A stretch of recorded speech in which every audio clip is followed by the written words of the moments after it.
Puis d'ailleurs, par rapport à ça, on va aller voir comment ça se passe ici dans la région, directement sur la ligne verte, la ligne de base. Comment ça se passe dans notre aide alimentaire? J'ai pas entendu personne encore une fois en parler cette année. Je pense que dans Patrick le podcast, on sera les premiers à en jaser de la nouvelle saison, la rentrée automnale, comment ça va. On en parle avec Yannick Soumy. Yannick est le directeur général de Moisson Saguenay-Lac-Saint-Jean. On l'accueille. Yannick, bon matin. Bon matin, Patrick. Merci de prendre du temps pour nous parler, d'accepter de nous parler de la situation de Moisson Saguenay-Lac-Saint-Jean. Première des choses, est-ce que on est en mesure, est-ce qu'on a compilé au cours des dernières semaines, des derniers mois, les chiffres de cette année où on est rendu pour la rentrée 2024 versus 2023? Patrick, les chiffres ne sont pas encore tout à fait complétés. Le bilan OK, fin va sortir exactement au mois d'octobre, à peu près mi-octobre, fin octobre, comme à tous les parfait. années. Donc, le bilan fin, c'est une compilation qui est faite à partir du mois de mars de tous les organismes qui font de l'aide alimentaire auprès des bénéficiaires. OK. Alors, comme je disais, là, le bilan fin, octobre va sortir, mais ce qu'on voit, parce on a des chiffres préliminaires à l'heure actuelle. On est en train de valider les informations, les chiffres avec des spécialistes. Puis, je pourrais vous dire que comparé à l'année passée, de ce qui se dégage, il va y avoir encore une augmentation, malheureusement. Oui. Augmentation qui peut être plus dans le coin de 5% ou 30%. Tu sais, je comprends qu'on n'a pas les chiffres finaux, là, mais c'est une augmentation minime ou une augmentation considérable? Il y a un petit embargo, excuse-moi, je ne peux pas trop dévoiler les statistiques, les pourcentages. Pour OK. l'instant, il y a un embargo jusqu'en octobre. Je pourrais t'inviter, Patrick, par contre, là, lorsque le bilan fin sortira. Mais si on regarde le bilan fin de 2023, Ouais. comparé à 2022, je ne sais pas si tu te souviens, mais il y avait eu des records historiques de demande d'aide alimentaire. Juste dans la région, on était à 12 665 personnes par mois qui avaient recours à un service d'aide alimentaire et ça se décomposait à peu près à 60 000 services alimentaires par mois. Donc, c'est énorme pour notre région. Et pour le Québec, c'était un Québécois sur 10. Donc, 10% de la population québécoise qui a eu recours à de l'aide alimentaire et 33% de la population québécoise qui a vécu de l'insécurité alimentaire en 2023. Donc, 33%. 33%, c'est un tiers de la population. Donc, c'est extrêmement énorme. Et là, je vous entendais parler un peu dans le reportage précédent, Patrick, puis il Oui. ne faut pas oublier là, qu'on a vécu 29 mois d'inflation alimentaire qui a décollé en septembre 2021, Terrible. qui s'est terminé à peu près, qui a commencé, je pense, les baisses au niveau de l'alimentation, bien sûr, en février dernier. Donc, c'est 29 mois où ce que l'inflation alimentaire était supérieure à 3 Je serais et curieux de voir les produits, lesquels qui ont baissé, parce que je les ai pas remarqués, là. Moi, ceux qui ont ben, baissé, je les ai pas remarqués. et voilà, tu as tout à fait raison. Et il ne faut pas oublier que dans le pic de l'inflation, l'inflation alimentaire a avoisiné à peu près les 11. Donc, mais ce qui est important de mentionner aussi, tu sais, on parle du taux d'inflation qui avoisine les 2 maintenant, selon la cible de la Banque du Canada. Mais l'inflation alimentaire continue à augmenter, mais juste à un rythme normal.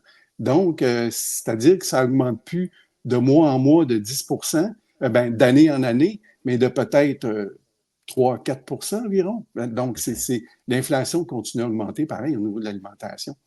Tu sais, quelque part, là, si quelqu'un pèse 200 livres, puis qui mange comme un cochon, puis qui monte à 260 livres en l'espace de pas très longtemps, puis après ça, il dit: Ah, c'est pas pire, j'ai juste pris 2 livres le dernier mois. Ouais, c'est parce que tu as encore tes 60 d'over, là, tu sais, on le traîne, là, cette inflation-là, là, pour faire une relation avec le poids, là, il est dans notre corps, puis on le traîne, puis on va le traîner longtemps, là. Ça nous prendrait tout qu'un coup de barre pour que les choses redescendent, puis j'ai pas l'impression qu'on s'en va là-dessus. Parle-moi du profil. Qui remarques-tu? Comme je disais comme exemple tantôt, là, j'ai vu un article à Québec, puis je ne veux pas mélanger les choses, mais je vais quand même donner cette donnée-là. Tu seras en mesure de nous dire où on en est, nous, chez nous, peut-être de commenter l'histoire. Du côté de la Bouchée Généreuse, qui est un endroit à Québec où les gens vont chercher aussi des denrées alimentaires le jeudi, euh, le profil des gens, c'est qu'on nous disait que quelques années, c'était des gens qui étaient soit sur le chômage, sur l'assistance sociale, des gens qui avaient besoin d'aide dans notre société, des personnes seules, personnes âgées. C'était ça le profil avant. Ce qu'il remarque maintenant, c'est que le profil, c'est que tu as des papas de famille, des mamans de famille qui viennent chercher des boîtes, qui travaillent, puis qui sont pas capables d'arriver. C'est une situation qu'on a aussi dans la région que vous remarquez qui est différente d'aujourd'hui en 2023-24 versus en 2016-2017? On ne fait pas exception, Patrick. C'est à peu près les mêmes constats qu'on voit ici en région.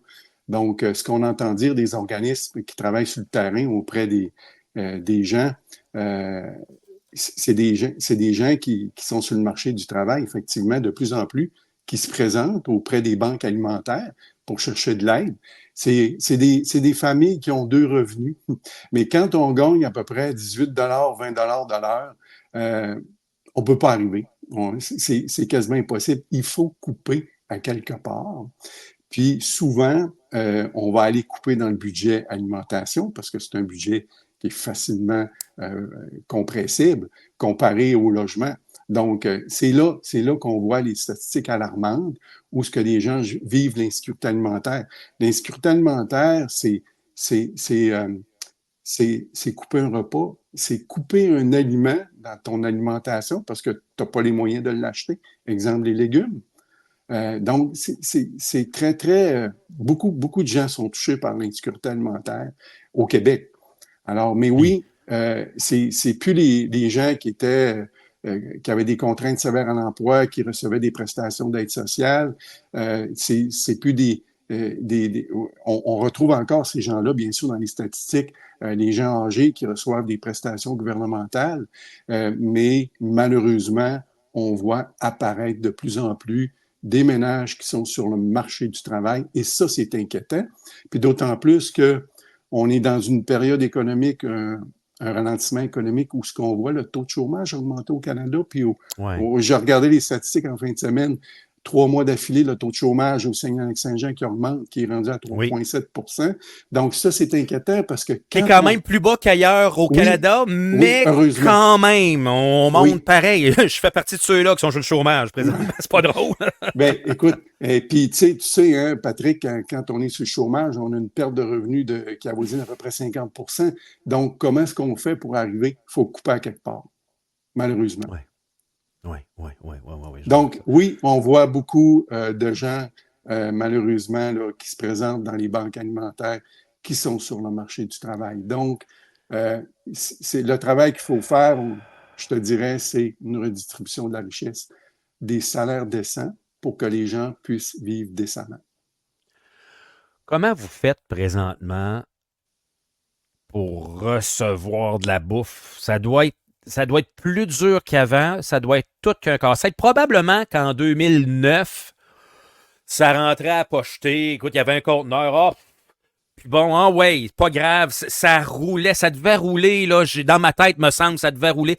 Aujourd'hui, ça doit rentrer pas mal plus au compte-gouttes. Puis vous devez pratiquement avoir des vendeurs qui disent hey, on peut-tu en avoir là, des solliciteurs là, pour aller faire le tour. Comment cette portion-là de votre travail s'est transformée au cours des 10 dernières années? Bien, heureusement, dans les 5 dernières années, Patrick, on a développé un programme qui s'appelle le programme de récupération supermarché, qui a été travaillé avec Banque alimentaire Québec auprès des grandes bannières alimentaires du Québec. Donc, nous, ça nous permet d'aller récupérer les invendus auprès de ces grandes bannières-là. Donc, notre approvisionnement vient principalement d'eux. Donc, et je te dirais qu'on a vraiment une belle collaboration et une collaboration qui est essentielle parce que c'est à peu près, je te dirais, pour l'instant, chez nous, c'est 80 % de notre approvisionnement qui vient du programme de récupération des supermarchés. Donc, OK. et ça a augmenté d'année en année parce que on a travaillé le programme depuis les 5 dernières années. Donc, nous, au Saguenay-Lac-Saint-Jean, on est comme à maturité, ce qui veut dire qu'on travaille avec la majorité des supermarchés de la région du Saguenay-Lac-Saint-Jean, je te dirais, il y a à peu près 3 ou 4 supermarchés avec lesquels on ne travaille pas. Puis bien sûr, on a les autres commerces là, qui sont hors PRS, Costco, Walmart, donc qui nous donnent quand même un approvisionnement très appréciable. Vous recevez du Costco et du Walmart, oui? Oui, absolument. Nous, on sollicite beaucoup les fournisseurs, justement, pour être capable d'avoir un approvisionnement constant, pour être capable de bien répondre à la demande aussi, puis aussi conscientiser ces fournisseurs-là au gaspillage alimentaire. Donc, c'est important, puis il y a une conscience sociale aujourd'hui. Là. Le gaspillage alimentaire, là, on peut plus accepter ça aujourd'hui. Donc, il faut vraiment capitaliser sur ce fait-là, malgré qu'il y en a encore beaucoup. Je comprends que c'est des gros feux d'artifice, mais quand on voit, une fois de temps en temps, on voit un reportage où ils nous passent ça à TVA, puis on voit des containers pleins de magasins à 1 pièce, 2, 3, 4, 5 piastres, là, le container plein de stock, passé à l'exacto. Ça fait mal au cœur de voir ça en 2024. Absolument. C'est des décisions corporatives qui ne sont plus acceptables aujourd'hui. Donc, je te dirais que les corporations vont devoir changer leur, leur façon de faire par rapport au gaspillage alimentaire, donc, et bien d'autres choses aussi, le réemploi de certains produits. Donc, mais effectivement, oui, nous, on travaille extrêmement fort pour que OK. notre approvisionnement augmente parce que les demandes augmentent. L'année passée, chez nous, on savait qu'avec l'inflation alimentaire, il y allait avoir d'énormes demandes. Donc, on a travaillé fort, on est allé solliciter des nouveaux fournisseurs, on a développé des collaborations. Et ce qui nous a permis d'augmenter de 60 notre approvisionnement, Patrick. Et ça, on en est extrêmement fiers parce qu'on avait des augmentations de demandes d'au-delà de 45. Alors, on a été capable de redistribuer à nos organismes, une centaine d'organismes dans la région, à peu près l'équivalent de 45 de plus de denrées comparé à 2022. Alors ça, c'était notre travail et on l'a réalisé, on en est fiers. Puis on travaille encore très fort cette année pour aller dénicher des nouveaux fournisseurs.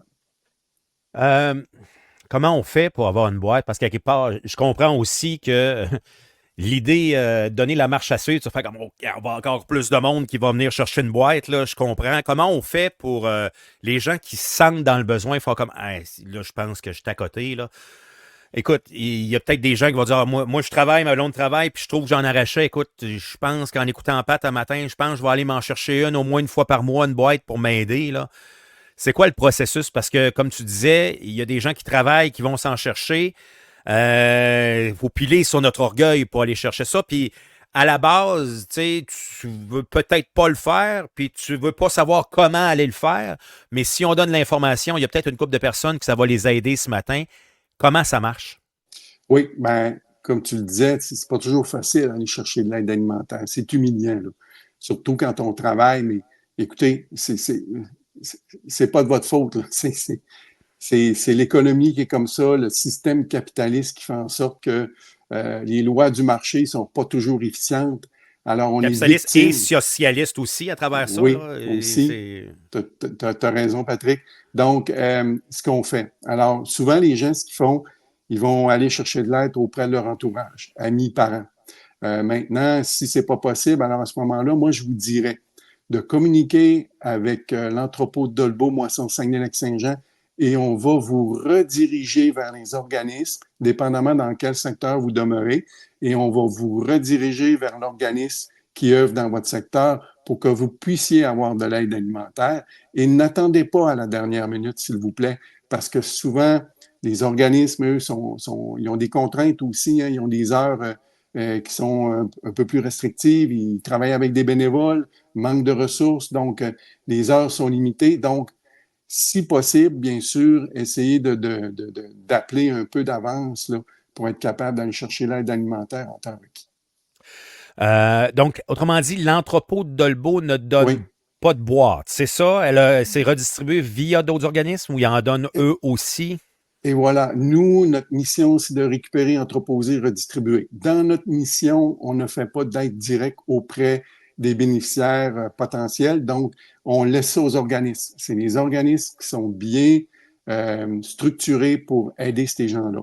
Par contre, si jamais La personne n'est pas capable d'avoir de l'aide alimentaire pour X raisons, on ne laisse jamais personne sur les lignes de côté. Nous, on va faire un dépannage alimentaire à ce moment-là.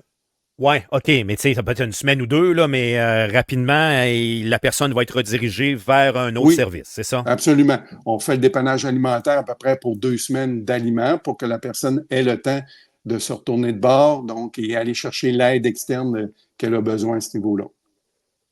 Parce que ça, j'imagine, si tu parles, c'est pas facile, j'imagine vraiment le côté humiliant de la personne qui dit, bon, je fais le pas. Je fais le pas d'aller chercher ça.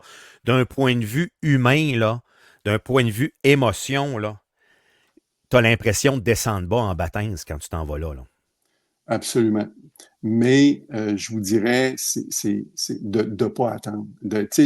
C'est pour ça que les organismes, eux, souvent, ils sont habitués. Ils ont des gens, ils ont parfois des gens qui sont formés pour être capables de bien recevoir les personnes. Donc, tout se fait dans la dignité et le respect. Il n'y a aucun jugement qui se fait.